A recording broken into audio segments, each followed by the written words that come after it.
Thank you, Mr. Chairman. I appreciate the opportunity to participate in this important hearing today. And thank you for allowing me to do that. And thank you for scheduling this. And I must say it's been a little frustrating, and some of the comments that I have today have been shared by others.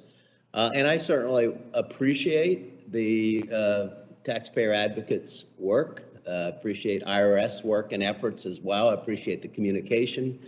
But at the end of the day, the job just simply is not getting done for our constituents. And frankly, I know it's been a very, very difficult year, but we have heard today multiple times that it's also the result of years of inaction and a lack of upgrade to use current technology, and that's frustrating to me. So Ms. Collins, what is your best estimate of the current size of the returns backlog? Do you know how many? Yes, again, depends on how you slice and dice the data, but in essence, the paper returns that are waiting processing for individuals returns as well, for individuals as well as businesses is 5.6 million. Those are returns that were filed last year. How long do you think it'll take the IRS to dig out of that? IRS is working returns first in, first out, so they will be working any of the returns that were filed in 2021 first, prior to working any paper returns that are filed in this current filing season. Again, that is one of the reasons it's so important to get current on the backlog, because the current paper returns... Do you have any idea the amount of time before we're caught up? Last year, we had 11 million returns carrying over. It took them until June to get those 11 million returns processed. So if you have 5.6 and they're now putting resources, maybe May, June. Okay, again, we're constantly hearing from constituents in my office who are frustrated that they can't get answers.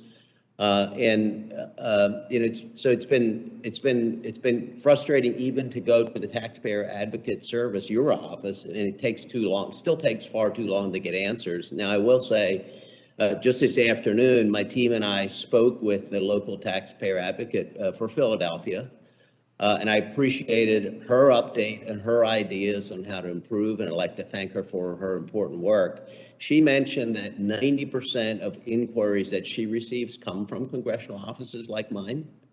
Wondering if you could talk about some of the challenges that you face in getting answers to cases that are coming from our office, and what efforts could be made to improve those services either inside of TAS or in the IRS. Yeah, last year we received 6 times more referrals from your offices than we have historically. We are trying to centralize some of our contact. Because constituents are so frustrated. They're sorry? calling us because they're not. It's because constituents are so frustrated. They're calling us because they can't get answers from you or from the IRS. And I understand, and I don't disagree. Unfortunately, I don't have the magic answer. But what we are trying to do is consolidate some of our resources so that we can be better in our responses to the congressional offices. And we are internally talking about procedures that we want to change on a go-forward basis. And we'll be reaching out to the local offices as those move forward.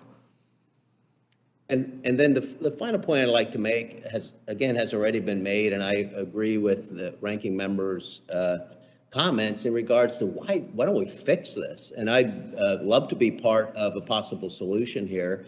And I agree with Chairman, your comments earlier when you said if someone leaves office as commissioner or whatever the position might be in the IRS and things are the same when they left as when they came in, something is wrong.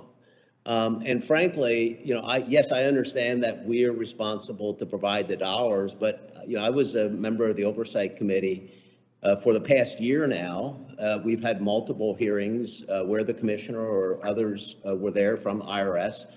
I haven't heard a plan really. I guess there probably is one, but why is the commissioner not out there? Why is there not a plan being laid out where we're going to solve these problems? That's what's frustrating.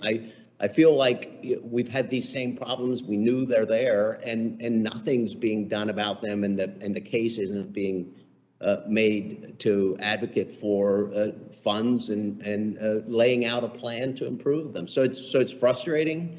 I think it's got to be fixed. It's unbelievable to me that a large agency like the IRS just simply does not have the latest technology.